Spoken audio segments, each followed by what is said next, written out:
Mother's Day. Today was Mother's Day. Emma and her brother Leo wanted to surprise their mom. In the morning, they went to a small shop near their house with their father.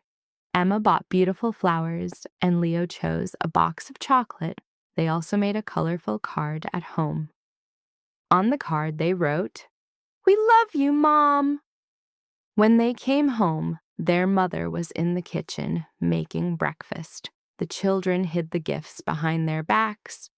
Then they shouted, "Happy Mother's Day!" Their mom smiled and looked very happy. She hugged Emma and Leo tightly. First, she opened the card and read it slowly. Then she smelled the flowers and tasted one chocolate. She said, "These gifts are wonderful, but having you is the best gift for me." Later, the family ate lunch together and talked about happy memories.